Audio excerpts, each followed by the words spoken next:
Hello and welcome to Start the Beat with Sykes. My name is Sykes and this is my podcast. Before we get started, I just wanted to take a quick moment to thank everyone who checked out the last episode. If you're one of those people, I hope you enjoyed the conversation. Thanks so much for coming back. But for everyone out there who's new to the show, welcome. Feel free to make yourselves at home. And as always, there's beer, soda, water in the fridge. Cheers to all of you out there, people of the internet. I'm going to take a sip real quick, and I recommend you all do the same because we are going to be probably sitting here for a little bit long today. I have a feeling that this is going to be a long one just because, we're friends, you're returning to the show, and I normally don't have people back on that I don't get along with. But this is our first time actually meeting face to face. So without holding up the internet any longer, everybody, please make some noise for my friend, Labrynthine. Labrynthine. Yes, that is correct. I always fuck it up. Yeah, everybody fucks it up. probably like 90% of the people fuck it up. But it's cool because then the 10% of the people who do know it, now they kind of like to turn. It's like, no, it's Labrynthine. Okay, Labrynthine. I apologize, my friend. For those of you out there that aren't familiar with Labrynthine, you are a hip-hop artist. I like to think of myself as a horrorcore artist, but I like to pull from all different styles. Everything resonates with me. So there's, an interesting discussion right off the bat to get into in the realm of horrorcore, because I feel like there are some people that are a part of the horrorcore scene, but it seems like they try to not associate with that title for whatever reason. Then there are people that are a part of the scene that embrace it. And you're somebody that embraces the horrorcore subgenre. Yeah, definitely. I mean, I think it's something where a lot of people try not to associate with it as much because they feel like it's very two-dimensional. It's like the redheaded stepchild of hip hop in terms of subgenres. And, they think like, that's why a lot of people will come into that genre and then leave or feel like they've outgrown it, or they feel like they can only go so high with it. And they kind of feel like maybe they're not taken seriously. But I also look at it the same way. Like, it's like, a horror film can be considered art, but you never see a horror film get, really nominated at like the Academy Awards or anything like that. It's kind of looked off like, no, we give awards to like serious dramas and maybe comedies and all that, but we don't take horror as art. So, whenever you're introducing yourself to like new listeners or maybe people that aren't familiar with that genre, because as big as it is, it's still a pretty underground thing. It may be one of the last bastions of true underground music. It's definitely a niche market. How do you go about like introducing this music to new people in a way that's like inviting? I think I try to go wider with the sound, and that's what I've been trying to tell a lot of people is that, it's not as limited as you think it is. I mean, we can experiment more and bring in more, elements of other genres of music and kind of like create new things, much like you do on your stuff. You kind of seem like you pull from a lot of different influences and styles and make something unique. Yeah. So I try to go wider with my sound, and also, I guess, even though I consider myself horrorcore, I also try to be a little more gothic because I definitely draw a lot of influence from that. So I think a lot more people could be a little more welcoming of that in terms of the horrorcore that's kind of more straight down the line in your face. That's more like maybe like blood and guts, kind of like similar to metal, like thrash, like there's certain thrash that people like will be more open to and give a chance. But then there's also that kind of thrash that's just straight down the line, like kill, kill, kill, bleed, bleed, bleed, that kind of thing. Yeah, totally. I feel like, it's interesting bringing up my band Normal Creatures, because I feel like all of our inspiration and everything that I like tend to theme around is like in somewhat of a horror realm. I try to be more spooky and dark, and you like to bring in elements of horror. I like to bring in elements of horror, but I would never consider what I do 100% horrorcore. But I also don't know like what the fuck it is, because it's also not 100% hip hop or 100% rock or 100% anything. Yeah. But that was never really the goal. And I could totally see, the issues with getting like roped into that horrorcore sound. Yeah. Whereas I think that like what makes horrorcore is a lot more than just like everybody sounding like the same artist. It's about like the theming and where you're pulling inspiration from, and why not do things that sound a little bit different. Yeah. And it's definitely like the darker elements that resonate with me the most. I mean, you're going to pull from anything that you feel speaks to you the most. Like I was really influenced by what, Jim Jarmusch said, the director, when he went out, and I'm kind of paraphrasing right now, but he was like, he said like originality is non-existent, but authenticity is invaluable. And that you should draw from whatever inspires you, whether it's other films, music, movies, if it's signs on the street, if it's beautiful scenery, whatever resonates with you, pull from it and bring it into your own world and kind of embrace it. And don't even try to like conceal the fact that maybe you stole it or took it from something, be proud of it. So that's what I try to do with my music, but that's definitely the vibe I've gotten from your stuff too. It seems like you pull from everything that resonates with you and like throw it all together, and that collage kind of approach, Yeah. When you were starting to get music together, did you have the mindset of like, oh, I know what horrorcore is and this is kind of what I want to go for?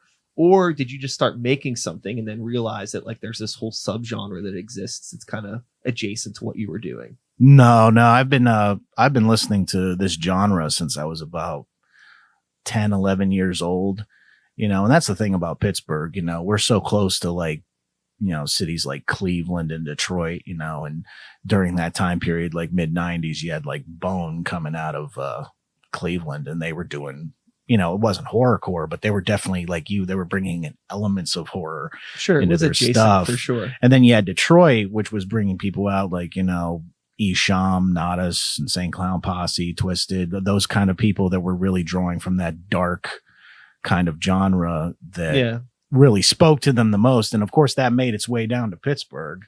And then you take the hardcore hip hop of like New York and Philly, but then you take stuff like, Gravediggers and Flatliners back in, mid 90s, they were crazy and they made their way down here too. So I was definitely influenced by all of that growing up. But it wasn't until I just knew, though, when I finally did get the opportunity to make music, it's like that's the stuff that spoke to me the most growing up, and that's the most stuff I identify with. So it just doesn't make sense to like go swim against the current. I'm just going to do this because it resonates with me the most, and I feel like I've done pretty well since doing that. Yeah, it seems like since you were last on my podcast, you were the first guest that I had on post-pandemic. You were my first remote call guest. And we all know how that turned out. It wasn't as bad as I think that you think. Well, it was. The signal was so like jerky because I had an iPhone 6. I was a Neanderthal, so it's all good. But since then, over this past, that was maybe March or April of 2020. March 2020, yeah. Okay, so it's been 15 months. Yeah. And you've been up to quite a lot since then. So why don't you update not as too much as I wanted to be. That was the main instance behind my recent releases, the fact that, I was working on my official release, The Pennsylvania Gothic, which came out in March 2020. But of course, because of COVID, it set everybody back. And I don't own any home studio equipment. I, usually go to the studio and do everything, outsourcing. So I wasn't really making as much or getting as much accomplished as I wanted to. And I was still needing more time to finish that official follow-up. And I was just like, you know what? I can't keep going this long without having material. It's been like a year. I put out one EP a year ago and maybe like one single since then.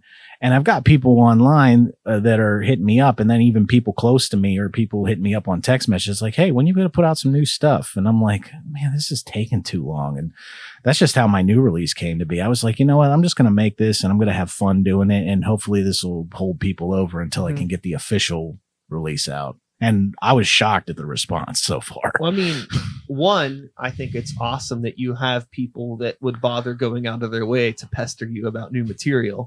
Yeah. But two, how many of those people are also musicians?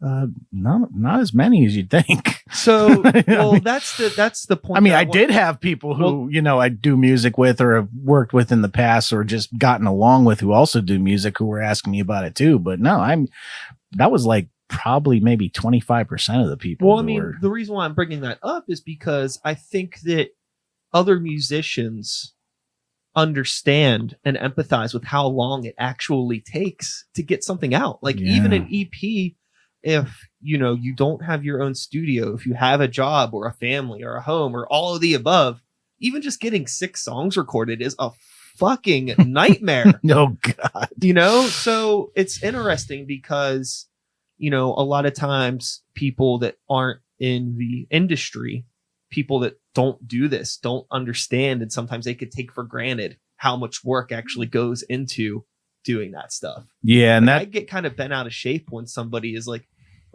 doesn't seem like you've been doing much lately. I'm like, motherfucker, if you only knew, it's crazy. Yeah. Well, it's, the other side, the other end of the spectrum. That's really what it is. I mean, when I got into it, I didn't really know how much time and effort it really requires. I mean, yeah, you could do something on the fly, but it's not going to sound as good as something that you really put your time and effort in. It's like, you could get some paint and a canvas and I'll do a picture in like an hour. But if you want to really make a picture that you're proud of or something that you think other people will like, you're going to put more than an hour into it. You're going to put maybe like 10, 20, 30 hours of your life into it. There's always anomalies. Like there's always, sometimes there's those tracks that come together real quick, you don't spend a lot of time writing it. You record it really quickly and it's done. But I find like with me, and maybe you can relate to this too, like if you're trying to do something that's like actually like telling a story, or you're trying to have some continuous narrative that's going throughout a bunch of different tracks, like you got to like put a lot of work into making that the way that you want it before you actually share it with the world. Absolutely. Not to say that like stuff that comes together quickly doesn't have substance. Exactly. That's the word I would use, substance. It's always different depending on like what exactly the art is that you're making. Like, if you're just trying to make some club song with a dumb hook and a simple beat, like sure, you and some homies can do that on a Friday night and maybe it will resonate with a lot of people. And I've been in that environment. I've been in that environment where we're just like in a studio and we're just making some fun. And I'll be the one who's like, why don't we spend like a little more time on this? Sure. And that was like years before I started really doing this like professionally. And people would just be like, nah, it sounds good the way it is. I'm like, well, I'm a little different in that way. I like to put a little more time. And, I mean, I do get accused of being over analytical a lot. But, I don't know. There's a lot of times where I think that works in my favor. So, yeah, no, I don't think that there's honestly such a thing as being over analytical in regards to your art. I think you could be over analytical of other people's art. Like you can dissect a movie too much and ruin a movie, or like a cartoon or something like that. Something that somebody else made. You could dig into that way too much and you're missing the point. Yeah, like read into it too much. If I think that one of the main things that we really have in terms of our art is our right to be as selfish with it as we want, because it's like, it's our fucking thing. So if you want to take this time and really pick things apart and get it in a way where it's like, you're maybe as happy with it as you could possibly be, take that time. It's your fucking right. Yeah, exactly. I mean, there's a lot of people who still will be like, dude, you got to get out and do more shows, or, get out there. Like, what? You're spending so much time in the studio. And I'm like, well, you don't understand. I didn't walk into a studio until I was 32. And then I was overwhelmed by like the amount of freedom that you have there and just everything at your disposal to create this like, sonic artwork. Yeah. That you walk in and you're like, oh my God, I can create anything I want. So you're like, I've just been in love with the studio environment more than anything ever since then. It's just kind of really hard to pull me away from it because I just love being there so much. Yeah, I'm in the same boat. I really enjoy performing shows, but I love doing studio stuff as well. I love just like being lost in the sauce of like putting together a beat or mixing a track or trying different vocal effects and all that's I love that stuff so much. And I think that while I would agree with whoever's telling you to play more shows, I think it is important. I think it's also important to like not do it until you feel like you're 100% ready to be putting yourself out there like all the time.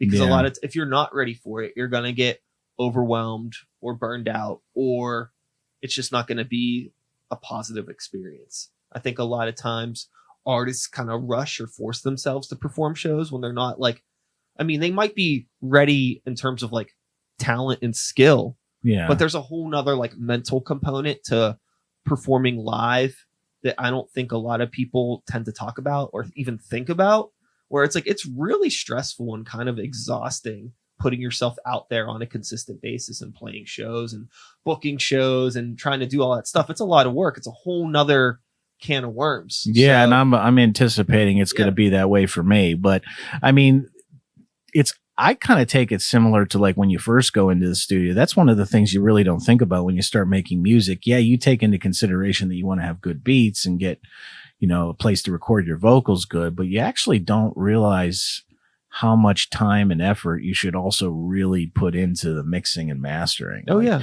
You really do discover, like, once you really get into music, how much just as equally important that is, because it's like, okay, I could have the greatest song in the world. I could have a kick-ass hook, great punchlines and everything like that. But if it's not mixed and mastered right, it almost doesn't matter. It takes away from it so much. Totally. So I kind of relate to that. And I understand that that's going to be something that, you know, as you said, a lot of people don't take that in consideration, and that's a whole nother thing you have to absorb. But, you know, yeah. And just performing live, it's a whole nother animal. You know, if you're not going to be, a rapper that just raps on top of their backtracks. Like if you actually want to fucking perform, you know, I don't know very many rappers that practice live sets. You know, bands practice and then they get on a stage and they're ready to go. I've played with countless rappers that do not practice, and whenever they perform, it is it's fucking blatantly obvious that they have never tried to practice. And I get like their voice doesn't seem as warmed up or anything. It's not the same. It's like there's no, you know, working on like your stage, like having like energy. There's another thing too with rappers sometimes that will sacrifice talent for just having too much energy. They're just like yelling the whole time. They're huffing and puffing and out of breath, and it's like, this just looks ridiculous. You got to learn how to like maintain your breath control and actually perform the things that you're writing appropriately so people can get an idea of like what your music is. Be audible. You want people to understand what you're saying. It's rap. That's the whole fucking point. Yeah, exactly. And yeah, it's an interesting thing, but it's a whole nother part of your brain that you have to work. And if you're in your 30s and you don't have the time, your late 30s, like, that's what I'm in. You don't have the time to be fucking like rehearsing all the time, and it's like, you know, what am I going to do? Am I going to go to the studio this week, or I'm going to practice my songs if I'm playing a show? Like, I figured out a way to do both. Okay. I actually do both. So I mean, I've taken practicing, and that's something I've been doing for a long time now, because that was another thing I heard from other people. Like, you should try to practice. You should try to learn, you know, breath control, and well, that's great. Also learning how to, like, you know, really talk to people, because it's more than just a microphone. You know, you have to be able to like use your hands and your body language and anything, and get people to, like, you know, really kind of lose themselves in what you're saying, so they can kind of forget about their surroundings around them and really like kind of take the ride with you. Now, I think it could be also if you are an artist in a particular genre of music, like a horrorcore, right? There's somewhat of a spectacle to this and the character that is Labrynthine, right? Yeah. So, you know, in a state, and like, cause like when I'm like talking with you face to face, like you're a super nice guy, could tell that you're a lot of fun to be around. I am not. You're warm in my heart right now. I'm not intimidated by you at all. But, no, I don't know how to take that one. But if I like you just seem like you're like a wholesome guy, right? Yeah. But your music paints the picture of a very intimidating person, which is intentional. Yeah. I would imagine, right? There's a character, and you're telling stories and narratives that are not wholesome. It's a dark, place where you're taking people. So in a live environment, how do you balance like you as a normal human being versus like this storyteller and like communicating with the crowd as a storyteller? Because you can't be all like dark, scary, stellar storytelling in between songs. Like, hey, how's everybody doing? I hope you're having a good time. You know who I've seen do that is this Slayer. When I've seen Slayer, Sure. after they'll do like Dead Skin Mask or something like Yeah. that, and then he'd walk up to the microphone, put his hands behind his back. Hey, kid, thanks for coming out Yeah. tonight. We're really enjoying you being here. Well, and I'm yeah, like, that's fucking Slayer. what? They could get away with that You're shit. Slayer. So like, what is your approach to that in terms of like, you know, maintaining like the character in public? I don't even know if you consider it a character or a storyteller or you ever think about that? You Yeah. had to have thought about this. I definitely do, and I think it's also kind of an element of why a lot of people don't take horrorcore seriously as art, like other forms of hip hop. I think out of all the subgenres of hip hop, it's probably the closest one that you would compare to like pro wrestling. Sure. You know, pro wrestling, people don't look at as a sport or you need any athleticism. They look at it like, oh, it's all acting. It's all predetermined. It's, you know, choreographed. But a lot of you don't really take into account like the physicality and the toll it can take on your body, but also that it's about being a performer and it's about touching your audience and also telling your story, because a lot of wrestlers will say that they are just, their character that they play is always them times like 10. It is really who they are. Yeah. But they kind of like turn it up like 1,000%. And so I think that's why a lot of people don't really look at horrorcore seriously. I think they look at it like it's pro wrestling. And yeah, when you're on stage or when you're behind the microphone, you're portraying a character. And of course, like most people, like comparable to wrestling, there's kayfabe. You know, if you're not familiar with that, you know, that's the idea of like, you know, you don't really let people know that this is a show, you know, or that this is all predetermined, or this is not really who I am. And that's not saying you're being fake. You're just, like I said, you're just turning up the U meter about 1,000% because you're trying to get that crowd's attention or your audience's attention. You're trying to bring them in. Yeah. You know, so that's how I really look at it. So I definitely find a lot of similarities between that there. Yeah. So whenever you're like, you know, playing a set in between songs, you just kind of like turn your like you're about to like cut a sick wrestling promo. Well, that's the thing. You know, I have yet to perform live. So I look at it like I want to be prepared for it. But at the same time, you know, yeah, I'm trying to draw you in. But I'm also not trying to say that, you know, this isn't really part of who I am. Got it. You know, got it. Totally. People don't think horrorcore you can have any poetic value in. So I want to get into this with you because, you know, the last time that we talked a bit about horrorcore and how it's not really taken seriously. And we brought up some of these similar points before. Something that I don't think we brought up is kind of like what I consider the elephant in the room of horrorcore, which we brought up them a little bit before, but ICP. Yeah. Right? They're kind of like, they were always considered the top of the food. They're like the Coca-Cola of horrorcore, right? They're like, the WWE, sure, you know, like, sure. You know, because they were the ones that out of all the genres really went off and sold millions. You know, they always were the ones that were like the head of the pack. So that's why a lot of people, when they think horrorcore, they think Insane Clown Posse. Yeah, I mean, it was definitely, you know, my introduction to the genre, but that would have been when I was in like 6th or 7th grade and like Riddlebox came out, right? Yeah. Like, you know, but like they were still pretty big at that point. But there's no way that, you know, a 10-year-old or 11-year-old kid's going to find out about that stuff unless there's a band that sort of big, that's right? how I was. I mean, Right. I was 11. I discovered Bone Thugs, and they were doing East 99 Eternal, and that was like, that's how I heard about them. And then people were telling me, oh, if you like that, you know, you ever heard Gravediggers? I'm like, no. And then I heard Gravediggers and Flatliners. Then it wasn't until I really listened to Detroit that I heard about Insane Clown Posse, Sure, and stuff. So, but for a lot of people, they were the gateway into the, yeah, you know. And you know, there's a lot of people that, you know, undeniably throw a ton of shade at ICP for whatever reason they have, whatever prejudice they have against, like,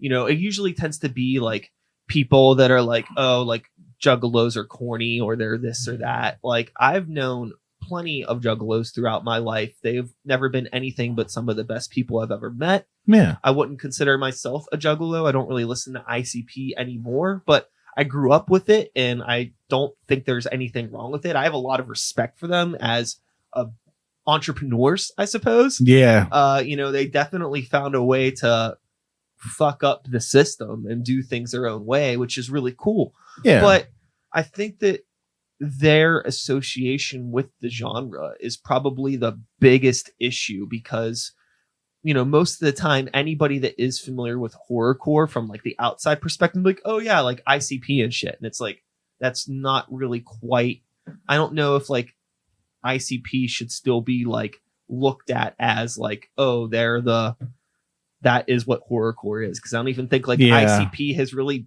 put out horrorcore-esque music in the past decade or two, have they? No, they have. I mean, I don't follow what they're doing. They still do. Yeah, they still do. But I mean, I think the last couple of years they've actually been getting appreciation from like people like Hot 97 and other respected people where they looked at them like for a long time. I guess they didn't get a lot of credibility for what they were doing because they were always viewed as a novelty act. Yeah, and I don't like they were always seen like you're too rap to be rock and you're too rock to be rap. Yeah. You know, it's like it's an interesting thing because like I've listened to interviews with them and it's like they're great storytellers. They have an amazing history. And like I said before, I have nothing but respect for them. Yeah. But it's so interesting that like people won't go out of their way to scratch below the surface of their like prejudices and like accept ICP or accept horrorcore as a genre in this time frame when we're supposed to be accepting of other people and other lifestyles and all of these things. It's like we could still like consider juggalos as like nothing but like a bunch of white trash, which is like what I always hear people say, and it's like it's so fucking wrong. Yeah, it's like how we're like one moment you're gonna be like, oh, like let's be accepting of all these other people, and then somebody brings up juggalos and the same people are like, fuck that.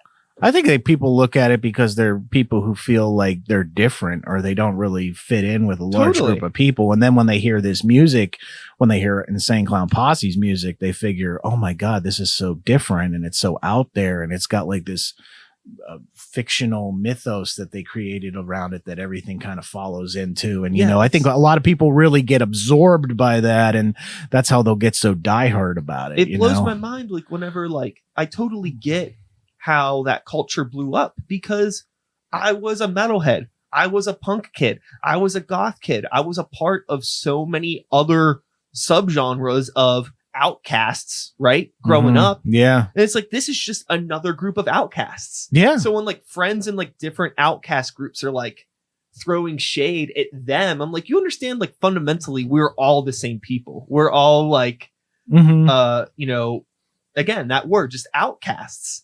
Yeah. So it's like, why would you throw shade at somebody else that has just found something positive in the darkness that is planet Earth, you know? Yeah, exactly. And I, like I said, I'm 37. So I grew up as a teenager during the height of, you know, rap and nu metal, you know, at that time period. And you remember that era. I mean, that was like all over the place. And I like to always like make this point. I was like, that was back when Hot Topic was cool. Sure. When they were, when Hot Topic was scary and people were actually scared to go in that store. You'd be like at a mall and you'd kind of think it was funny how people would kind of do the walk around. Oh yeah. From Hot Topic. Cause that scary store where all the weird people go in. But, that was the group of people I was hanging out with and stuff. And, you know, during that time period, that's when all rap was blowing up. I mean, like, you know, not just Insane Clown Posse, but then you had, you know, Eminem and D12, and then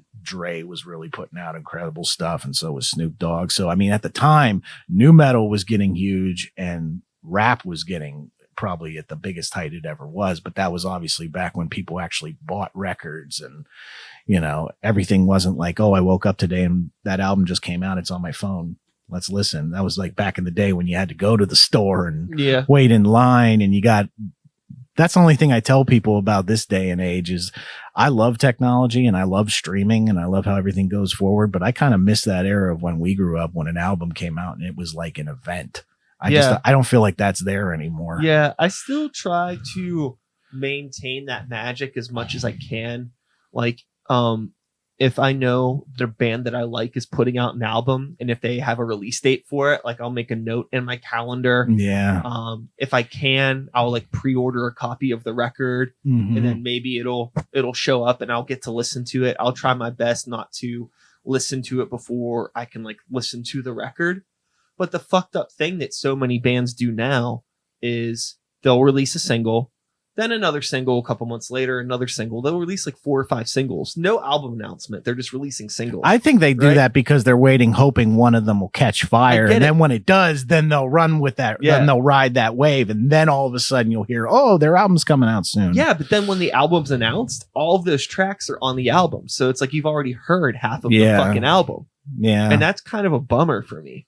Because it's like, I like that, like, to your point, like back when you might have heard like one song, there could be a video on MTV or something, right? But back when MTV played music videos. But for the most part, you know, you would have like maybe like, you know, 45, 50, 60 minutes of new music from an artist that you're really looking forward to. Yeah, like you had to wait a year or whatever for it. And not even that, it was like you'd see like commercials on TV, or you would like magazines would come out and you'd want to go get the magazine and then read the interview, or something come out like where they would really reveal the track list, and you'd read the track list and be like, ooh, wow, this song looks like interesting. I wonder what this one's about, or what this one's going to sound like. You know, I love streaming and I love how it is now, but it's just like I said, I just feel like today there's no feeling of an album coming out being like an event, and that's how it was back then. And that's also, I think, what made Insane Clown Posse probably as popular as they were, is because they had this whole mythos around them that when they put in a record out, it was an event. Sure. Yeah. So, and there were other artists that did that, but I'm saying, like,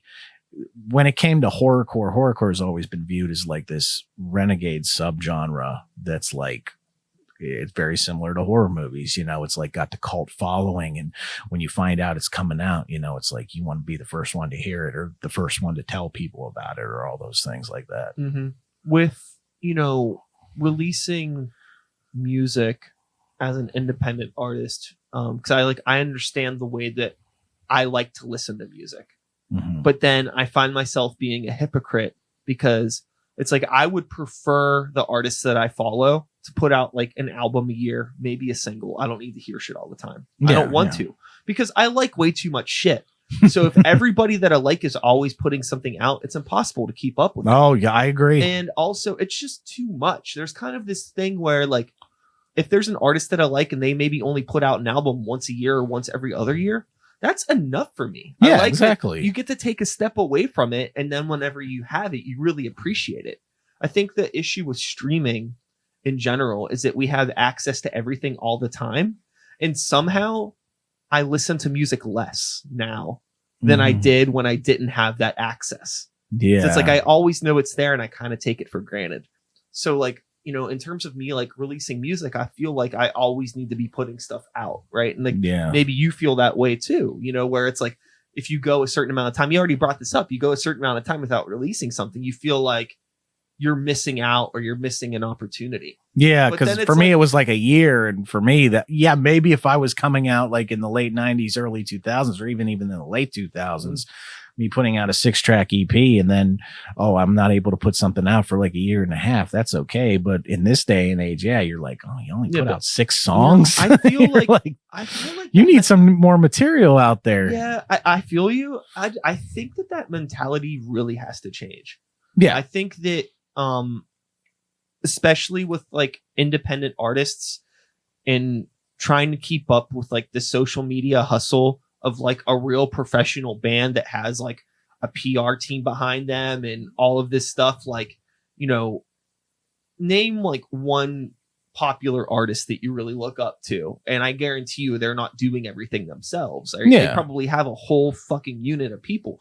We don't have that, but we're trying to compete with that or trying to match that output, right? Yeah. And it's literally impossible to do that. And like, at least me, I find myself like feeling like really like inadequate because I can't keep up with the output level of like a professional artist that has a whole team. And it's like, of course I can't do this. but I still, even though I'm aware of that, I still feel bad about it. Mhm. So I need to like change the way I think how I go about just releasing music and sharing it with the world. So I'm like in a better mental space Mhm. and I can have a better relationship with my art. Like Yeah. putting out art whenever I feel like it's ready to go, taking the time that we talked about instead of constantly rushing myself to do things. Because also it's like the people that like my stuff or people that fuck with what I'm doing, do they need to hear a song from me every month? Yeah. Yeah. And I'm not Maybe saying they that. don't. I'm Maybe definitely they not don't. saying They that at all. probably don't, you know? So it's like, just, I don't know. I'm just kind of rambling some of the shit that's been going on in my head because I just feel like I'm working too much. Like, it's like, I'm almost like, you know, it's like, say like you have people over for dinner and like, I just keep making food and everybody's like, I'm full. You can stop making food. Like, give us some time to digest this. And I'm like, no, I got to keep making food. You're here. I have you here. Let me keep. And then like everybody. And it's funny how you put it that way too, because that's how a lot of people will either look at rap. They either will look at rap like it's fast food, like just throw it out there, or no, I got invited over this person's house. They've spent the afternoon like really preparing this meal. They're trying to make me a meal so we can sit down and I'll eat it and I'll feel full and I'll feel satisfied. Yeah. You know, as opposed to just running to a Wendy's or running to, you know, an Arby's or something like that. Like, okay, just give me something. I'm hungry. You know, I think that's very comparable to that. The way you put it that way. Yeah. I don't know, man. It's just, I think that I'm looking forward to, I don't know. I can't look forward to this because I have no idea if people are going to adapt this or not. Maybe I'm just personally exhausted and I need to take a break. But I just feel like I see similar traits in my peers with like overworking themselves. And I don't think it's beneficial to anybody. Yeah. And it's like, I think that there's this whole thing with like social media and like, got to post all the time and you got to keep the algorithm happy and post pictures of this and do this at this time and this on this day. And, you know, you can really go down the rabbit hole of trying to like do all of this stuff. And it's like, okay, like, wait, am I a musician? Am I an artist? Or am I just like a marketing guru? Like, I guess you have to be a little bit of all of it to be air quote successful. But like all I give a fuck about is the art. Like I just want to be in the studio and make stuff and put it out there. And I figure, you know, if it's good, do I really need to game the system into like catching the wave of the algorithm? Or if I put out something that is genuinely really, really good, like something that is undeniable, people are going to see it and share it and share it and share it. And it's going to spread that way. Yeah, exactly. I feel like too many people try to game social media into making mediocre art popular. Yeah. And like for me, anytime something doesn't work out for me, a video doesn't get a lot of views or a song doesn't get a lot of streams, I don't think that it's because the system's working against me. I'm just like, well, I guess this isn't that good. Like it's just I don't totally also look at it that way. I look at it how you put it. It's like the algorithm.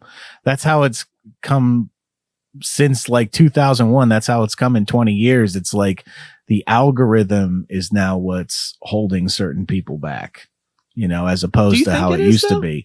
Yeah, I think so. I think there's a lot of really, really talented, amazing artists out there, whether you're a singer or a rapper or a musician in general, that are literally putting out some incredible stuff that maybe not a lot of people are hearing because it's going against the algorithm. You know what I mean? Like, I think once you do break through, which God knows how long that can take, it can take years or whatever. Once you break through, people look back and like, whoa, you put out all this, or you've been around this long. How did I not know about you? Yeah.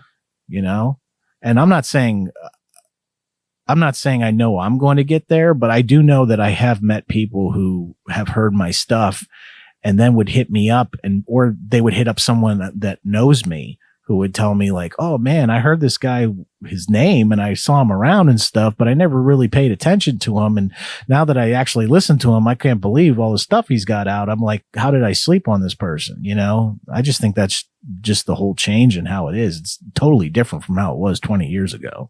Yeah. I think that, I don't know. I find myself honestly conflicted about like the algorithm thing. I think that it probably has some hindrance for some artists. Yeah. But also like, one like I find that like part of me just leans towards like things, whether, art and a song being good or bad is subjective, right? Yeah. Yeah.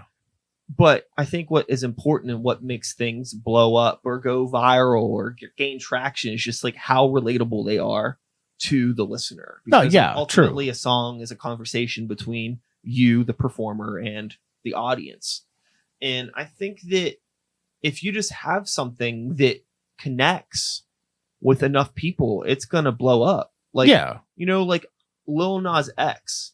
When he started Twitter, it was just basically a Nicki Minaj fan account.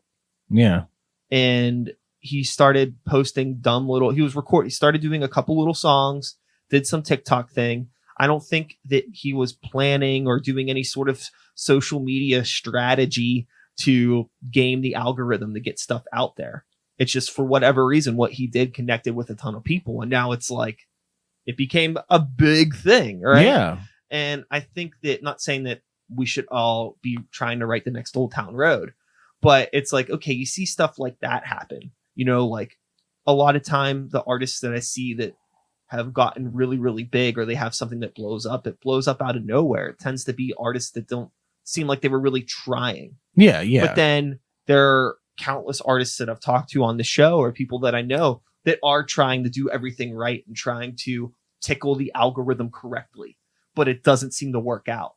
Mm-hmm. And it's like, okay, so where is this balance in between where it's like, just focusing on just making the best songs that you possibly can, but also being at least smart enough to know how to at least make a decent post online so people can see it. Because a lot of times with artists that are making really good music that aren't connecting to people online, it's like, well, they're not even trying. They're not even posting anything. Yeah. So, I mean, it's one thing to like post stuff and not be concerned about whether or not this is going to be good for the algorithm or not, versus like artists that I know that just never post anything. Like, you can go on their Instagram now, and the last post that they made was 8 months ago. Yeah. And it's like, okay, well, of course nobody's going to be picking up what you're doing. If you don't post at all, then nobody's going to know that you're alive. You have to maintain some kind of social media presence. You don't have to be on every social media platform, but you at least have to. But again, but then there's the too much, where,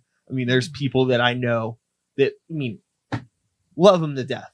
Great people, but they just post way too much. And it's always the same shit, promoting the same songs over and over again in stories, in this, constantly over and over and over. And I'm just like, bro, shut the fuck up.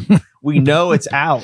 You don't got. I mean, I can understand doing that for the first few days, or like up to a week. But if you're talking like months later and you're still posting as if it just came out a few days ago, then okay, you already put it out there. Yeah. Everyone knows it's out there. If it hasn't caught fire, you can't keep relying on the fact that it's going to catch fire down the line, because it's not like how it used to be. I mean, that was how you could still blow up even back in the late 90s, early 2000s. Your album could come out and maybe the first single didn't catch on, or maybe the second single didn't catch on, but then maybe that third single came out and your album has been out 7 months. All of a sudden it's top of the charts, and they're like, how the hell did that happen? Yeah. So I think people probably still have that idea of, oh, it hasn't caught on yet, but it will catch on eventually. And I don't agree with that in this day and age. I think if it hasn't caught right away, it's not going to catch on. I think that really, I look at it like Cyberpunk, that game. Like, dude, when that game came out, there was so much hype around it, and then because of all the glitches, it like got all this negative press, and a lot of people returned their games. And it's like the programmers, the people representing that company, are putting out things like, no, we are determined, we're going to fix these glitches. We are convinced this is a game that's going to sell for years, like GTA 5. And it's like, dude, I think you dropped the ball, and I really don't think there's going to be any way you can bounce back from this, even if you do fix all the glitches, Sure. And I'm just saying that as an example, like, you might have something great that you believe is going to hit the ground running and explode and be the thing that everyone's going to be talking about for the next year. or something like that's going to happen. And you just have to get to a point where you realize, okay, I think we lost the traction. You know? I think the cyberpunk thing is a little bit different in the terms of like, that's something that a lot of people were looking forward to. And then it releases and it's a pile of dog shit. So it's kind of like a really bad first impression. Mm-hmm. Whereas maybe if you're an underground, that's what I mean. Bad first impression. That's what I mean. But like with some artists that have like, maybe they put out their first release and nobody's ever heard it a year later. They haven't even had that first impression at all. Mm-hmm. But I think a lot of it leans on like what your target demographic is. I think for maybe younger people, like if you're a teenager, maybe you don't want to listen to something that came out a year or two ago. But if you're in your late 30s, I'll listen to something that came out 10 years ago. I don't give a shit about or stuff 30 like years ago or 40 years ago even. I was just listening yesterday. I was just listening to the fucking Doors LA Woman on vinyl. Yeah. And that came out like what, 50 years ago. Sure. So I mean, that's what happens when you hit your 30s, you know what I mean? You tend to listen to way more than you would have in your early 20s. So I think that there's a thing where, you know, if you are, I don't know like what the horrorcore demographic is for like younger people. I'm sure there are people that are into it, but I would imagine there's also a lot of people that are probably in their 20s, 30s, 40s. I mean, it's not too different from metal in that regard, right? Like it's a really wide encompassing demographic of people that listen to that music. Whereas there are some other, like maybe like top 40 pop stuff is like geared towards like a younger demographic. Well, the new school, you know? like the new school and is not something I'm against. I like it.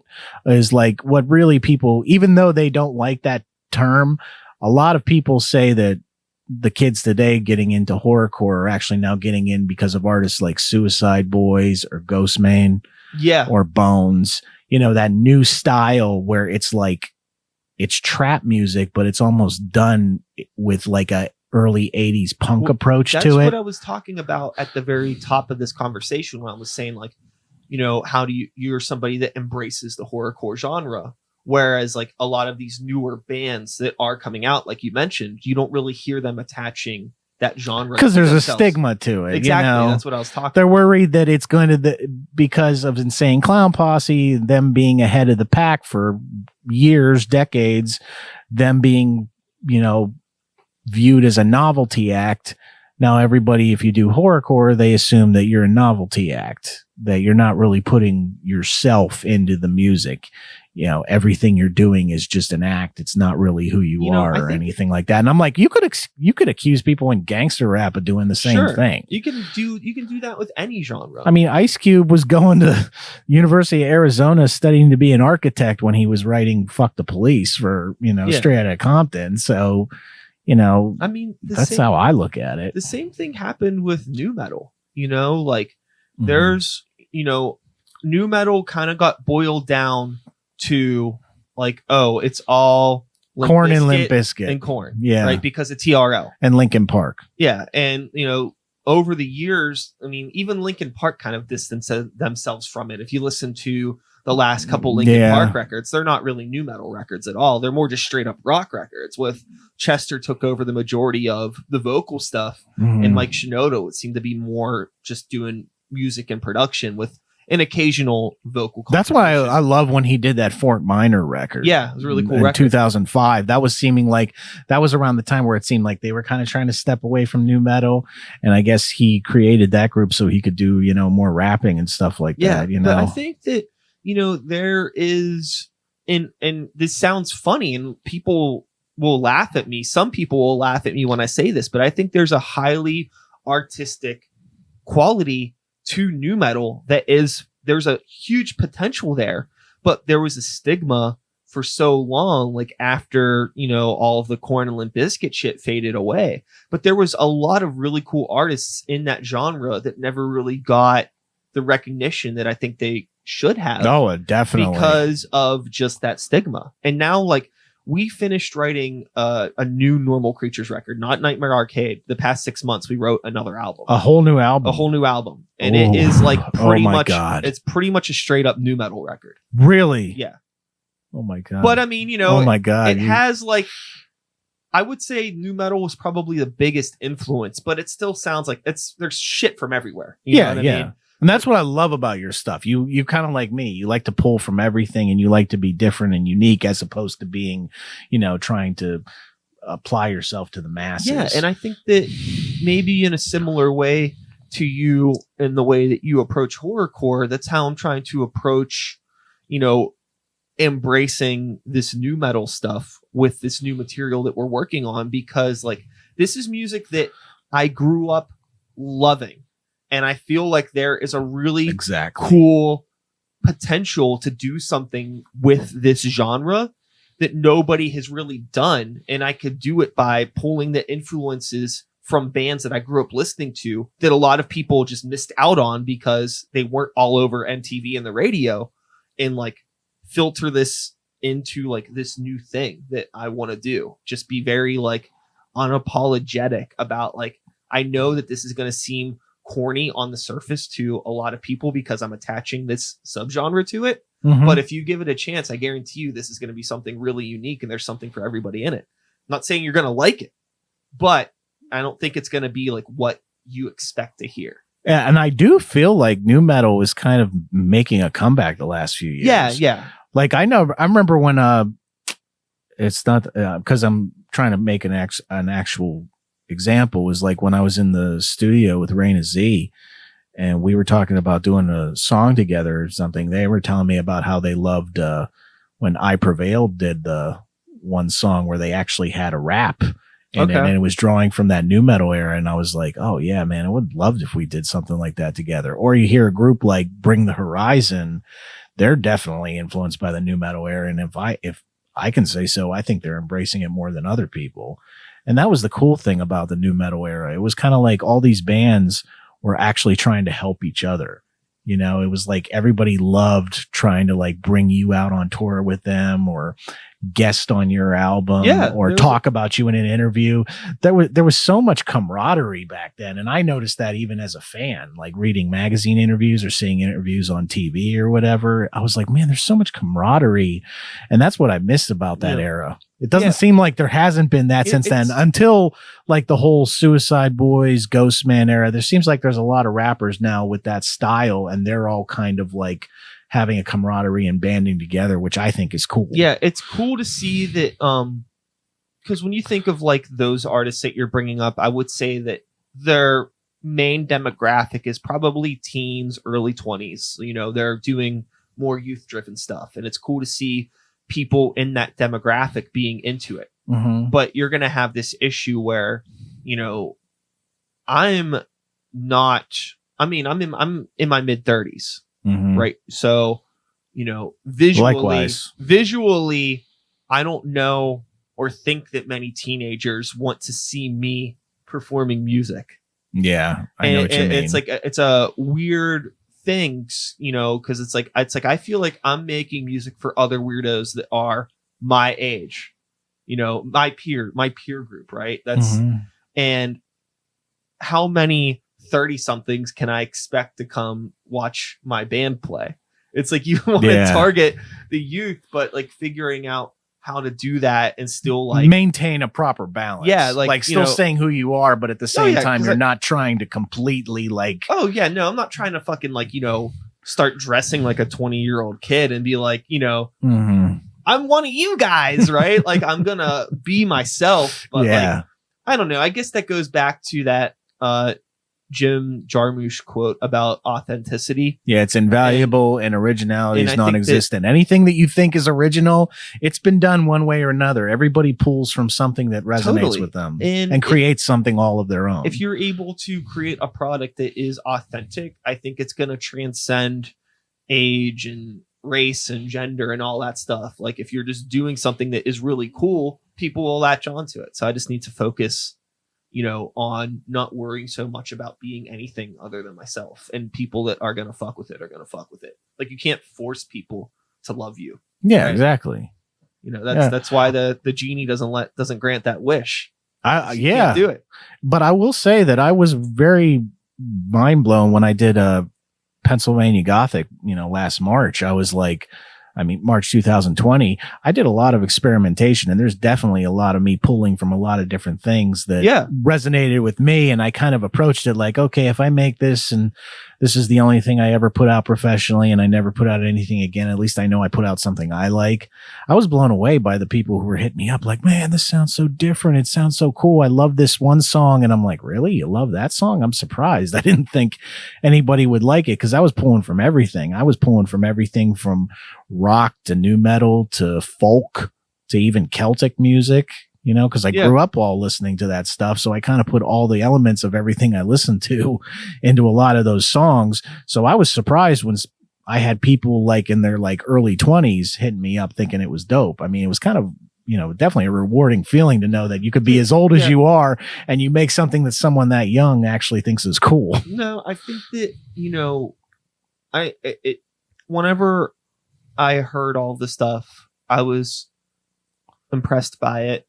Just because, like, you know, when you hear underground releases in that genre of music, especially like DIY stuff, it's usually, and I'm not saying this to be mean, but it's usually garbage. A lot of the stuff that I have heard, it's just like trash production. You mean content or actual like production? Both, everything. Okay. You know what I mean? Like, because there's just like a lot of people that, you know, it's one thing to like, in like the horrorcore realm, to want to tell these like horror-esque stories, but sometimes there are artists that aren't very graceful with their songwriting, and it's just kind of like violent for the sake of being violent with not good delivery, bad production, and it's just very forced sounding. Yeah. But I mean, that's not anything that's honestly exclusive to horrorcore. You can find very sourced or very forced bad sounding stuff in underground music of any genre. There's plenty of metal bands and plenty of pop and all that stuff. Yeah. But I guess in general, I don't hear a lot of underground horrorcore. So like hearing it and then like hearing like just how well I could tell like a lot of thought went into the songwriting and the production and everything. And I was just like, this is really fucking cool. And then you sit down and talk with you and you talk about your background and, you know, being nerdy enough to be throwing Jim Jarmusch quotes out there and talking about ECW and all this stuff. It's just like, you know, you're a well-read. I didn't mention ECW, but give me the fist bump for that because I needed that. I grew up on ECW. We talked about ECW in our first conversation. Yeah, but you know, new metal, rap, and ECW. Sure. That was my late teen years. But yeah, dude, and like it's obvious that like, you know, you're somebody that's really, really well read, even though these aren't like physical books. We'll just call them metaphorical books. You're well read in the metaphorical book of this lifestyle of being like, you know, a metalhead, a horror kid, a rap head, all of these things, you know, a product of being a teenager in the late 90s and early 2000s. I'm the same. We're cut from the same cloth. So it's really cool because all of that stuff really was, you can like hear and feel all of that stuff in the EP. You probably didn't intentionally do it. It probably just naturally happened. And that's awesome. I wasn't trying. I will say this. I wasn't trying to like impress anybody or anything like that. So I know what you mean by that. No, not at like, one point did I was like, nothing was forced. It didn't feel like, I mean, it still doesn't feel inauthentic. It just feels like very much you. And honestly, thank you so much. That really means a lot to me. That really does mean a lot to me, especially coming from you, because you're definitely a very well-rounded person. So I really appreciate that. Hey, real recognize real, as they say. Game recognize game. Seriously. Thank you, brother. Yo, that really means a lot to me. Thank you. No, I appreciate it. I think that, you know, there's so many people that I talk to, whether it's on this podcast or not on the podcast, and they're just not, it seems like, you know, I think it's important to be selfish with your art, but don't be selfish with your peers. Yeah. You know what I mean? Like, I think it's really important to be humble and be gracious. And if you see somebody doing something good in your peer group, tell them. You know, I think there's always like this thing sometimes where like people treat it like a competition, or they don't feel like comfortable like saying like, hey, I think what you're doing is really good.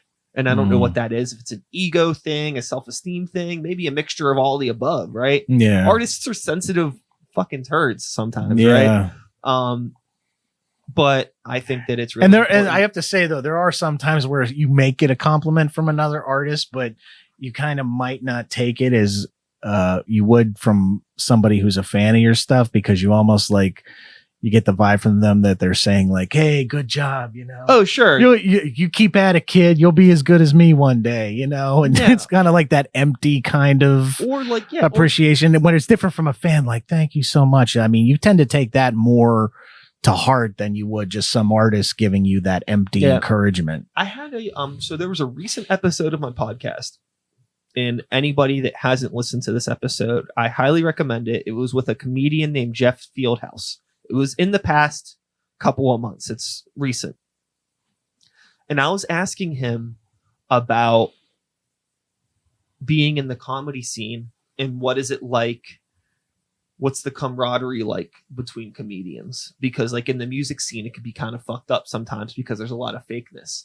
And he was saying that he doesn't see that as much in the comedy scene, because in the music scene, a lot of times, especially in hip hop, there's this fakeness because we all kind of need something from each other, you know, in some way. Sometimes somebody might be cool with you because like, oh, you make beats and they want to get like a free beat, or like you do shows, or you have an in with some shows, or you know this producer, or you work with somebody. And there's all these, like, in the music scene, we always kind of need favors from each other.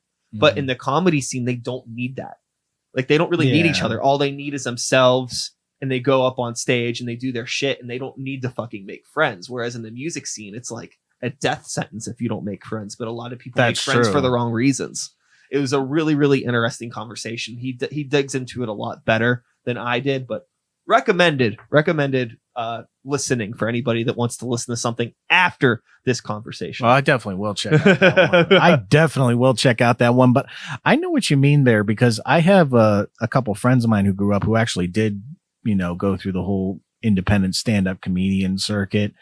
And they always said, like, contrary to what he said, I guess there were a lot of times where they said, you know, it almost seemed like if they ended up being funny or getting a pop from the crowd, the other comedians would be envious of them or not really want to talk to them or anything, because it's like, it's kind of similar to hip hop. It's like there are artists out there who give you that vibe. Well, wait a minute, you know, you can't do this. You can't get this many listeners on Spotify. You can't do a show and draw this many people. You have to earn my respect first. Sure. Once you earn my respect and quote unquote pay your dues, because that's what they like to say the most, pay your dues first, meaning I had to go through all of this to get that. So you don't deserve to get that until you go through all the same stuff, which I don't agree with.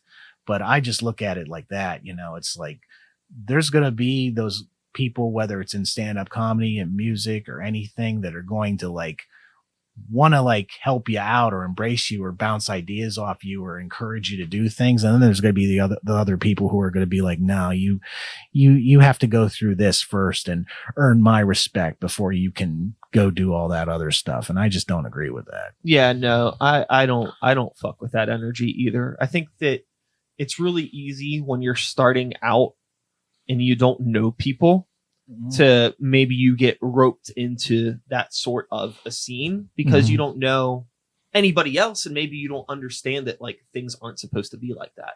You know, when I started playing shows as a hip hop artist, I was like trying to get into different pockets of a hip hop community where I had no business being there. In some regards, some may say I should have been, like, you know, anybody should be able to perform anywhere, but it just wasn't my crowd because I have that rock lean, right? And this was like 2007, 2008, right? Yeah. And like the whole like being, you know, a weird, abrasive, screamy rapper thing wasn't what it is today, where like that's actually cool and kids like that. Nobody liked that shit back then, and I didn't actually find my niche until I started playing with rock bands. I kind of had to get out of that rap scene. But the rap scene was weird because it was like there's so much like pay to play stuff, all of this showcase bullshit, like, you know, give us X amount of money and you'll get X amount of time on a stage, or I mean, that stuff happens in other genres too, but the hip hop stuff, it just felt like it wasn't about like actually seeing people perform. I don't know. It always felt like everybody was there to do their 5 or 10 minutes that they paid for. They don't hang out to really make friends or mingle with anybody else. They like do their set and leave. And it's just like a weird thing. It didn't feel like there was any real community. Yeah, I know what you mean. Then, you know, like there was an overarching community. Like there was a lot of people there, but like nobody knew each other. And I don't think anybody was going out of their way to talk to each other. And I started playing like rock shows at fire halls. And it's like, oh, I'm actually like making friends, you know, and I mean, at these places. I think, well, I mean, that's something I really liked about when I first heard about you. It's like when I, you know, when I made my first EP, I had the first single, you know, was Then They Will Know Now. I had my friend Rick Topping from Black Market, you know, sing the chorus to that. And he's actually the one who first told me about you. Yeah. And the thing that I really liked about what he told me about you was he was like, no, dude, you have to understand, you got to check this guy out because this dude loves music. Not just he raps, he does some rock. He's also in a metal band, but everything this dude does in his life, he puts all into just making music. He's one of those people where you'll never meet another person who just loves and is as passionate about music as this guy. So when I found out that when the EP came out that I was going to have a chance to be on your show, that was one of the things I was really looking forward to when I met you. Cause I was like, oh wow, this is the dude he was telling me about. And I got that vibe from you right out the gate. So that's the thing I like about your mind state is like, you're like, well, if I'm rapping and I'm not really getting the response I am here, I'll go do rock.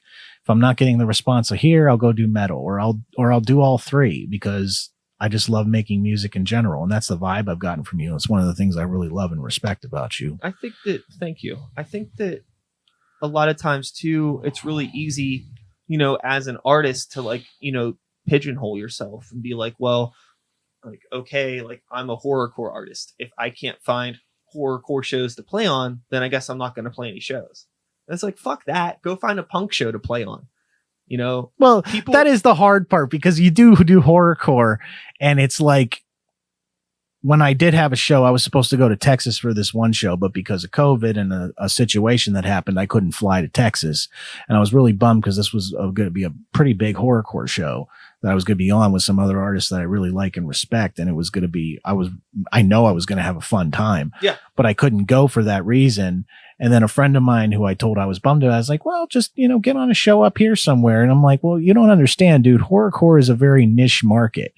If I go, you know, do it open for a regular rap show, they're going to look at me like, what the hell? Or if I go open for a rock show, they're going to look at me, what the hell? I feel like I disagree, you know, with you. Well, I understand that now, but I'm saying my mind state is I want to first put my genre first and break into my genre before I try to cross over and get into these other things. That was my mind state at the time. It's not the mind state it was a year ago, but that's how I was thinking in the beginning because like you said, it's a niche market. So yeah, my goal when I make music is to try to make it more accessible. And I don't see that as selling out. No, but I'm trying to bring in people who might not have listened to it before and give it more of a chance. And who knows, I might even be their quote unquote gateway drug into this. So I realize I'm not going to limit myself to that. Yeah. I think that I can't tell you how many times over the years playing shows, like doing rap shit at not rap shows, people have come up to me and like been like, I wasn't expecting to see something like this today and it was really cool. Or like people that are just like, it's nice to have like a break. Like if I'm sandwiched in between a bunch of metal bands, there's people sometimes they're like, it's nice to like hear something different. Not everybody wants to just hear the same things all the time. I think most people have a much wider palette of music than you would think. Yeah. So in a live environment, people tend to really be into like a mixed genre show. And I think, again, going back to that authenticity, if like you're really good at what you're doing and you're giving a good performance, there may even be people that don't like the music, but they're still going to enjoy the performance. Yeah, or at least appreciate the effort or you conveying that you are being you. Like to me, there's nothing more nothing more gratifying or nothing more flattering than when someone who doesn't really listen to what you're doing tells you, like, they either come up to you in person or they hit you up online and they say, hey, listen, I don't really listen to that stuff, but I heard you, man. You're actually really good. That's like so flattering. Dude, when someone outside your genre actually compliments you and tells you, oh, they like what you're doing. The wildest thing happened to me. It was actually the last show that I played. It was in March of 2020. It's the last show that I've not played a show since then. You've done online. We've done the online stuff, which I loved. I watched all of them. I really liked all of those. They were great. But we did it was the last Grey Walker show in March of 2020, like the week that everything shut down. So it's a metal show, lots of metal bands, lots of metal looking people. Not to get off topic, but I do remember. No, I'm not getting off topic, but I just have to point it out real quick. I remember when you guys were putting out your album and you had that show down at the Rex, and Black Market opened. Yeah, I remember coming to that show and just being mind blown that not just at your performances, but just the whole vibe of that show. Everybody just seemed so happy to be there, and everybody was just loving. It was so much positive. You were there. Energy. I didn't realize you were there. That's there was so much positive energy there. Yeah, and I just remember like telling that to Rick, and I remember just feeling like, oh my God, he was right about this dude. This dude just loves music in general, and it just doesn't seem like he limits himself, and I like that. I appreciate but I didn't want, I just had to point that out. When you brought up Grey Walker, I was like, I have to point that out. That's cool, man. I that's cool to know that you were at that show. But I wasn't trying to get off. No, not at all. So what happened was there was an older gentleman that came up to me some point in time during the night. And by older, you mean? He was probably, 40s, maybe even early 50s. Okay. But, like long gray hair, some heavy metal t-shirt, denim, yeah, old school metalhead looking dude. And he walks up to me and he's all like, hey, when's the new Sykes and a New Violence album coming out? And I was like, what? It was like, he was like, yeah, he's like, I really, really like the stuff that you guys do. And that's like, for anybody that doesn't know, Sykes and a New Violence was what Normal Creatures used to be called. Yeah, I remember. Before we changed the band name.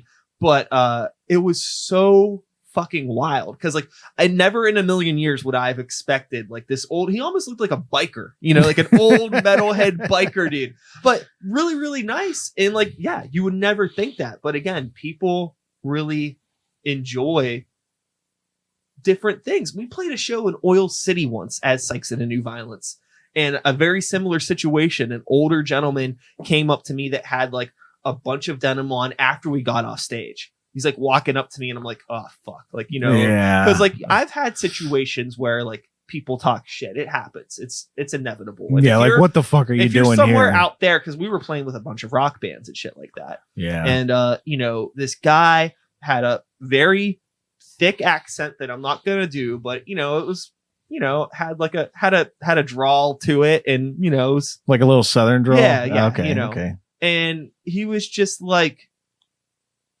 that was awesome. It was really, really cool to see something like that. I've never seen anything like that before. His son came over. They were talking to me. It was a lot of fun. But like, it was like experiences like that make me realize it's like, okay, sure, maybe being the rapper at the metal show, there's going to be some people that fucking hate it. I know there are a lot of people that can't fucking stand me because they think what I do is corny, especially in the metal scene.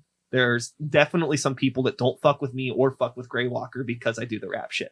Yeah. It's inevitable. No, I totally get, like, there's a New York rapper. I don't know if you're familiar with him, but I also grew up listening to him. It was called Necro. Yeah. Yeah. I mean, Necro, he's a really good artist, and he's made some really great hardcore rap with definitely a lot of elements of horrorcore. I know he doesn't like to be called horrorcore, but he brings in a lot of elements of horror.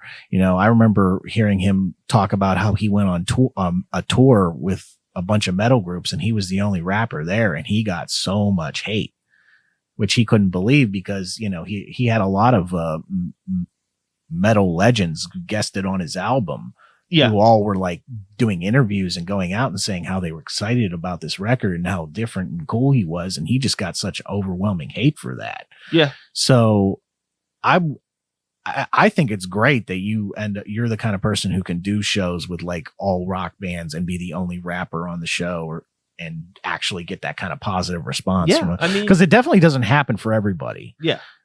So I think that definitely also speaks volumes about you as an artist. Too, it's like, anytime I'm in that position, maybe I've had, I'm sure in the past I've maybe blown up or been a bit of a dick on stage and maybe have like pestered the crowd if I felt like I was getting bad vibes. That's inevitable. Or if you felt like you were getting heckled. But for the most part, if I find myself in the situation as being the outsider, I don't like go out of my way to be obnoxious about it. I'm not on stage like, oh, I bet you guys weren't expecting this. It's like, I just play my fucking set. Yeah. You know what I mean? Like, this is what the fuck it's going to be. And either you're going to like it or you're not going to like it.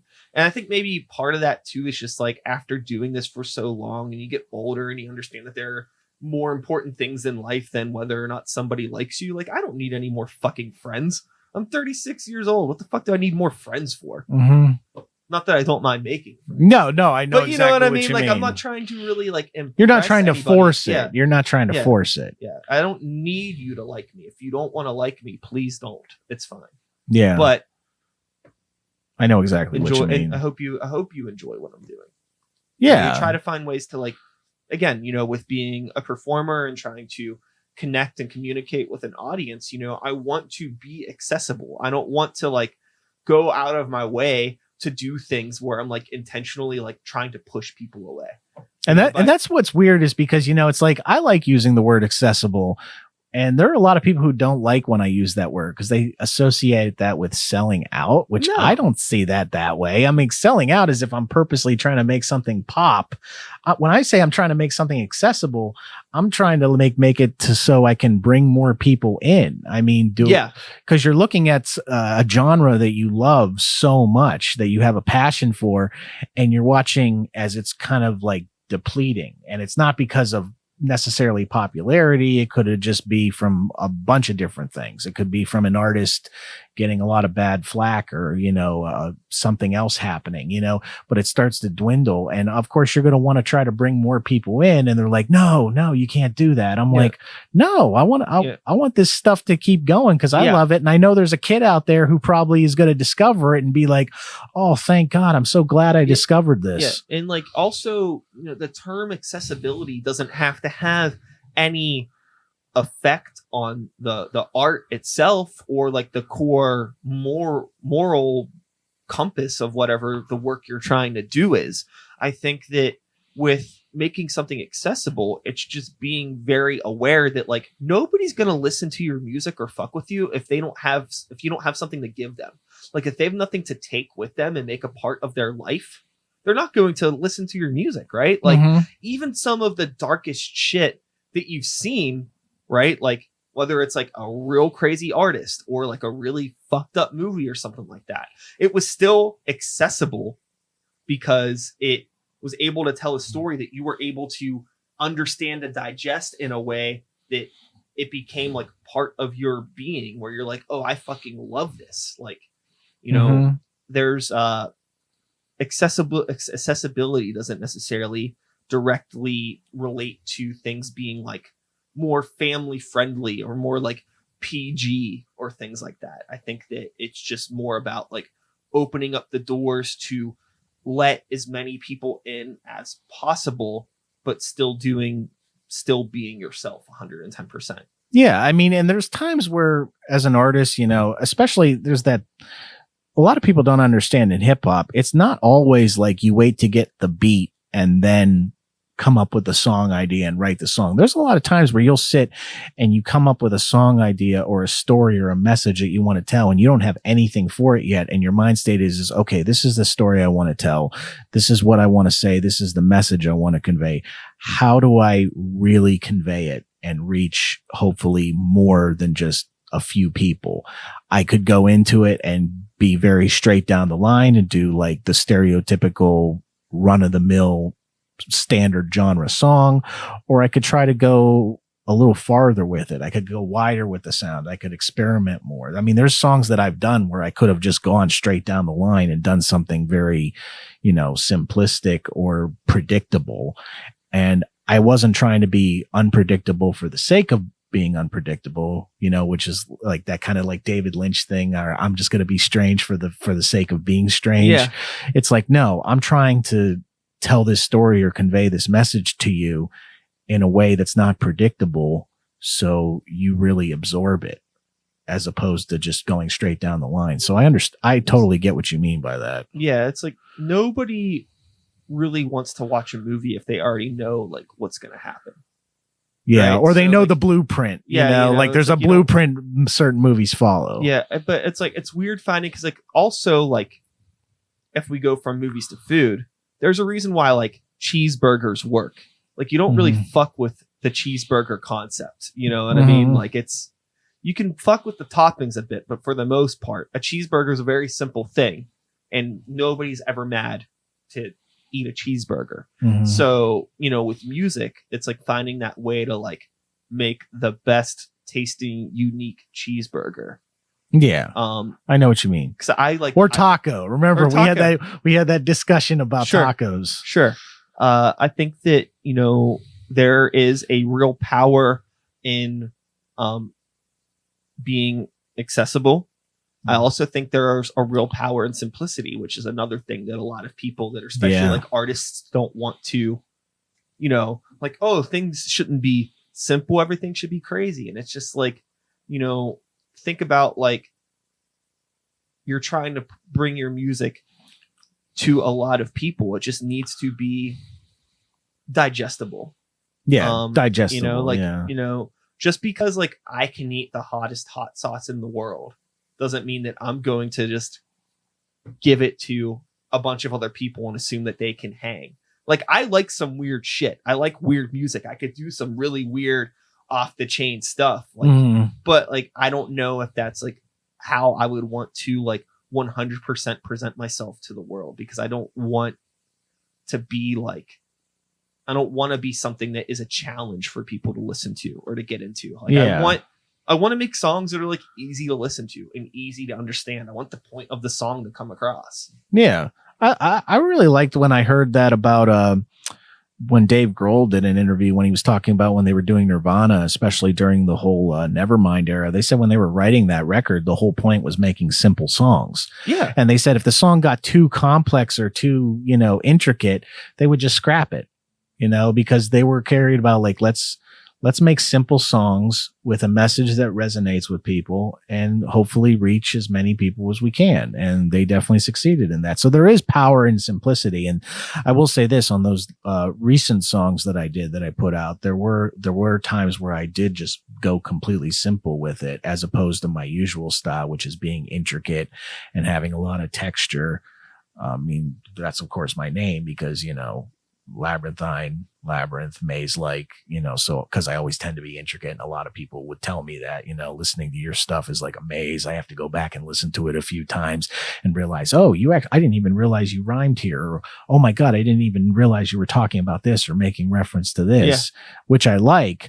But as you put it, there is power in simplicity, and on the recent songs I did use more simplicity on it, and that's why I was so shocked at the positive response, because I was like, really? I mean, this is so simple compared to the stuff I usually do, but people really liked it. So I realized I gotta balance it. I gotta do both. It's the balance, you know, because if you add a little bit of simplicity and you sprinkle a little bit of complexity in it, it makes the complex parts really pop. Right? You know what I mean? Like that's like the extra little fucking paprika on the taco or whatever, right? Just that little extra, like, holy shit, like that's cool. But I think that the fundamental base should be something that is like really easy for pretty much anybody to digest. And then from there, you can make some parts tricky, some parts maybe even simpler. Yeah. I think that, I don't know, there's no right way to write a song.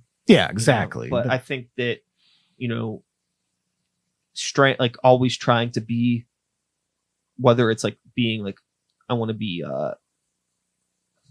always trying to be like so different or so unique.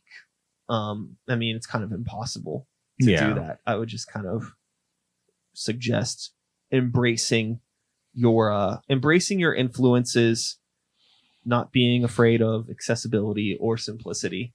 Yeah. And just kind of like, I don't know, getting over yourself a bit. Like, like who, like, not saying this to you, I'm just saying this to people in general. No. Like, but like, who do you think you are? As an artist, like, do you think you're some fucking, god tier songwriter that's gonna reshape the plane of existence that we all look and think about music on? Probably not.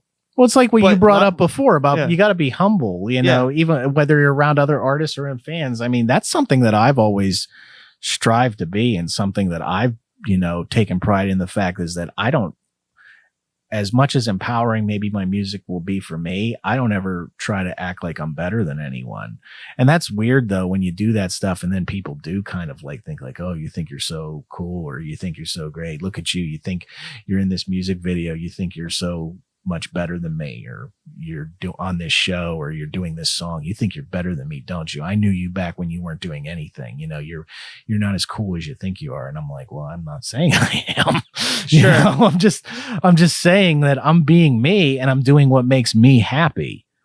And if you seeing me do that is not like, you don't like seeing that because you want me to stay down here because that's where you believe I belong in your realm of existence, then sorry, I'm not going to follow that format. That's something I realize I have to be prepared for. I know a lot of people are out there who are not going to want to see you do well at something or succeed at music or movies or anything, because they're going to look at it like, no, you weren't cool when I knew you, and look at you, you think you're being cool now. It's like, no, I'm just being me. Yeah, totally.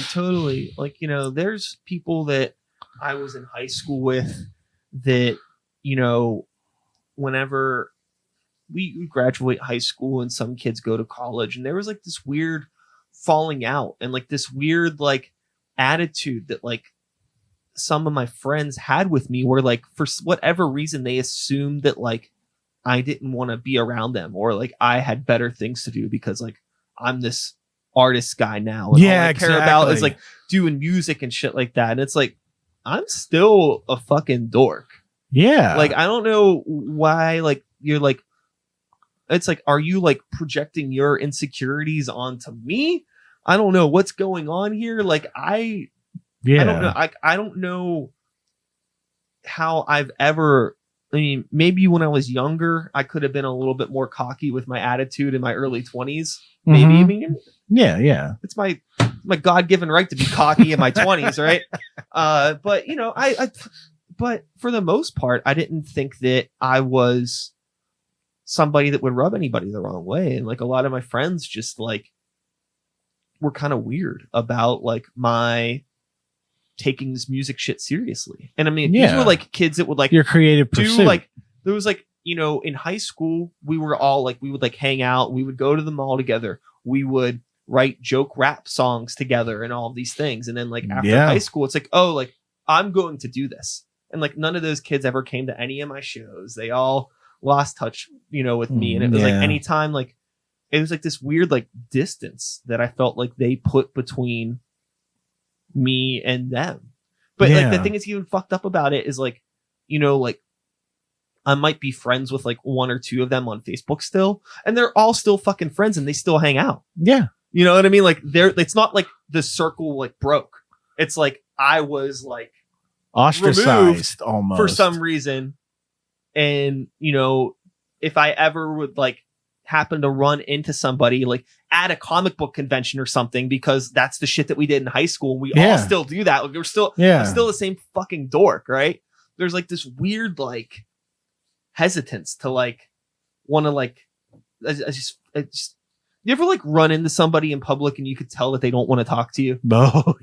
Like you run into somebody, especially at the if it's somebody store. who you went to high school with, or maybe even if it's someone you hung out with after high school. Maybe you did a bunch of things together. Maybe you were in the same group of friends, and then you run into them and they're kind of like, "Oh, hey, what's up? Sorry, I got to get going." I'm sure, like, it's oh yeah, you couldn't sit and talk to me for maybe 2-3 minutes. Yeah, it's weird, but it's like also like it's your adult privilege to decide who you want to talk with. It's exact. I know. Strange what you mean. that like I just never really got like a full picture as to why.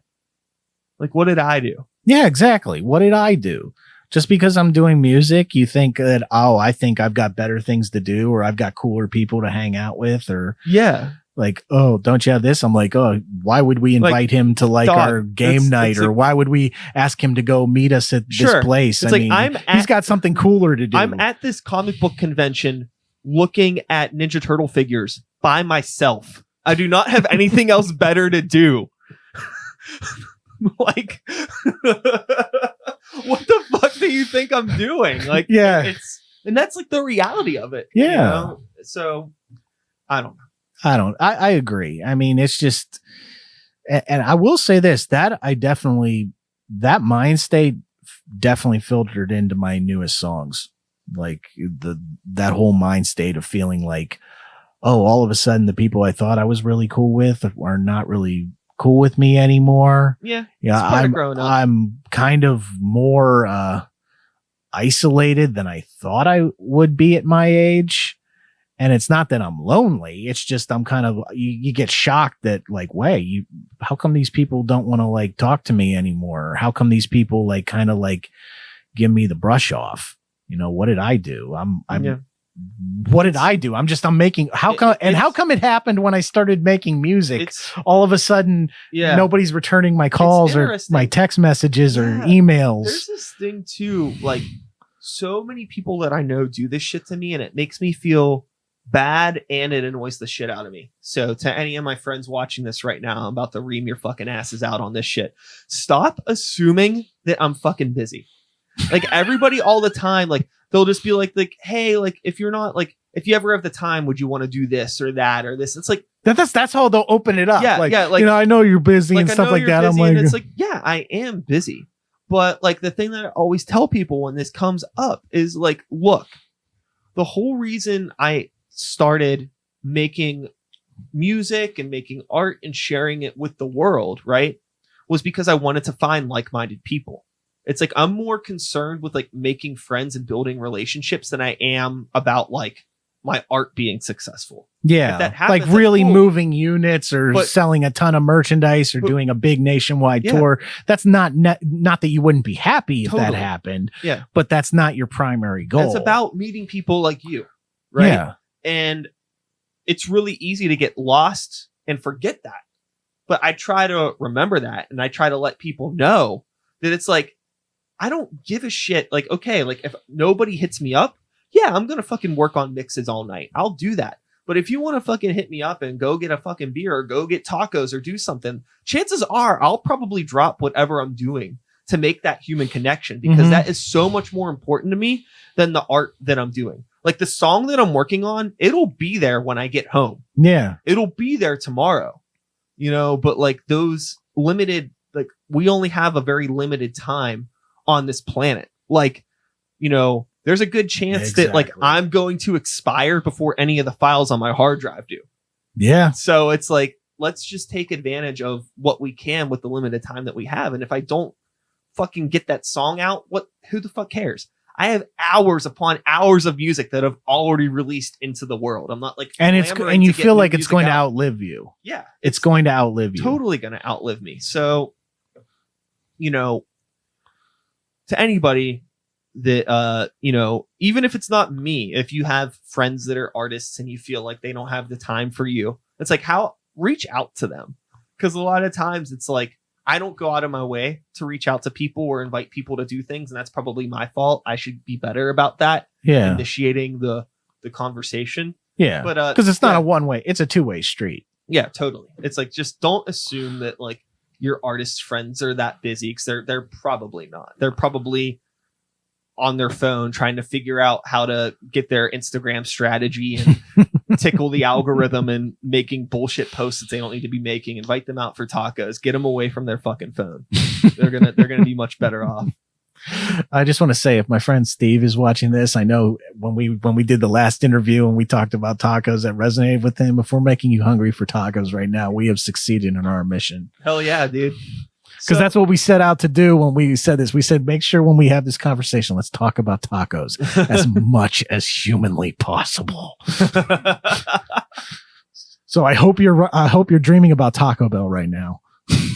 Hey, man, you know, I feel like we didn't really dig too much into tacos, but what is there really to be said?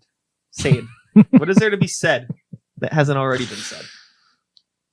You mean about tacos? I don't know. I just think that it just, when it rolls off your tongue, it just stimulates your taste buds and you just start craving them. Okay. Yeah, so, I'm thinking about it now. Yeah. It's kind of fucked up. Yeah, seriously. We're going to have to, get on our apps and get someone to deliver us some tacos. Yeah. So. Because we're like, you're looking at me like, you're thinking about tacos right now? I'm thinking about tacos right now. And I'm thinking, are you thinking about tacos right now? I'm thinking about tacos right now. So. I think that, this conversation could easily go on for another 90 minutes, but we've done 90 minutes. That's pretty ding dong long for a podcast. We've been talking that long? Yes. Holy shit. It's been an hour and a half, actually. Oh, I didn't even get to talk about my new project. we got so caught up in Oh, fuck. Well, I'll so much like Buddhist, like Shaolin temple kind of meditation, back and forth. Well, dude, okay, so let's do this, right? So anybody that is still listening or watching now at this point in the conversation, I love you for doing that. They're the real ones. So tell them, let's talk a bit about the new project, just so we have it out there. Let them know, let the real ones know what you're working on, what you want to share with the world. Well, recently I just put out my newest EP, The Strange Death of Edmund Noir. That came out. That was an EP I just did for fun. And it was just something that I thought, hey, this would tidy people over until my official follow-up came out.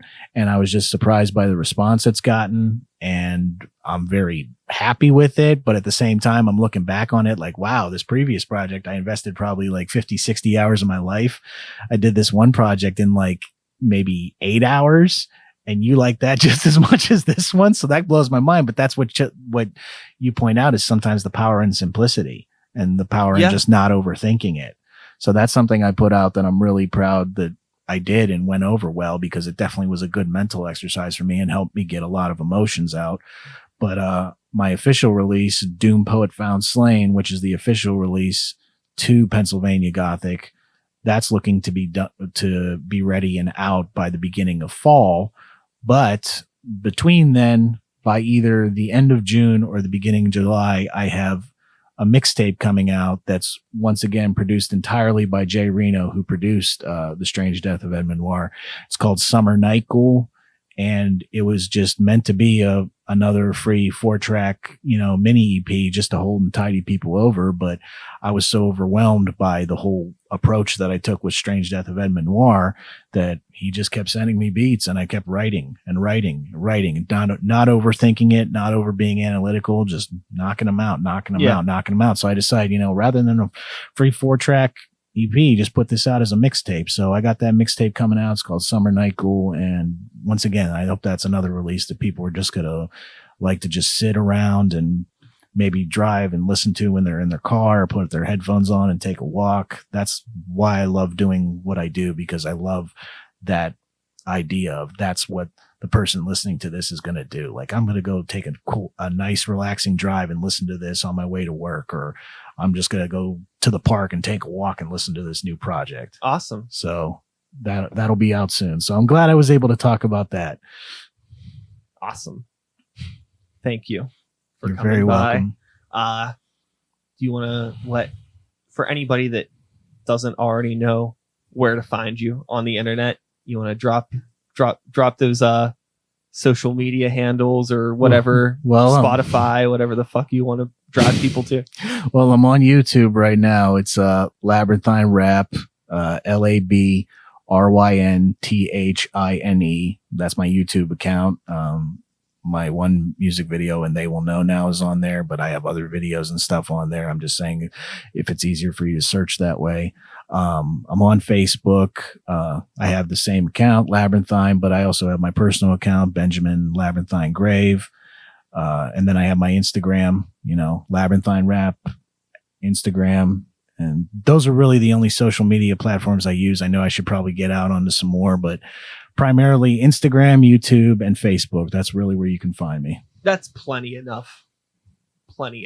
in terms of the social media stuff compared to most other people. It's yeah. fucking, bro. That's a whole nother can of worms. Not to like dig too deep into it, but like hit the 90-minute clock now. Yeah, okay. I mean we're way past here we go. that. We're way over it.